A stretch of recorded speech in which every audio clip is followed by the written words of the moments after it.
কিছুদিন পরে পাশের গ্রামে মেলা বসে। লীনা আর অন্তরের যাওয়ার কথা ছিল। অন্তর আগে যায়। লীনারও যাবার কথা ছিল, কিন্তু যায়নি। অন্তর নীল চুড়ি কিনে তার জন্য অপেক্ষা করে, কিন্তু লীনা আসে না। মেলা শেষ। অন্তর চুপচাপ বাড়ির পথে হাঁটছে, হাতে নীল চুড়ি, মনে হাজার প্রশ্ন। লীনা এলো না কেন? অভিমানে ভরে আছে অন্তরের বুক। ওদিকে লীনা সেদিন শত চেষ্টা করেও ঘরের বাইরে বেরোতে পারল না। পরিবারের বারণ, তালা দেওয়া দরজা আর কড়া নজর, সব মিলিয়ে যেন বন্দী হয়ে গেল সে।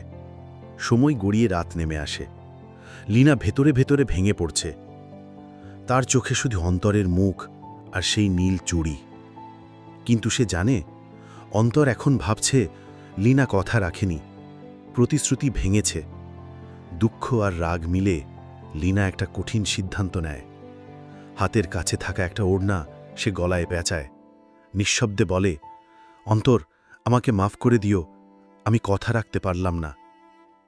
এরপর সবকিছু থেমে যায়। রাত গভীর হয়। লীনার মা ডাক দেয়, খাবি আয়। কোনো সাড়া নেই।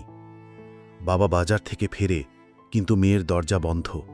লোকজন ডাকা হয়, দরজা ভাঙা হয়। দেখল লীনার নিথর দেহ ঝুলছে ঘরের ধাপে।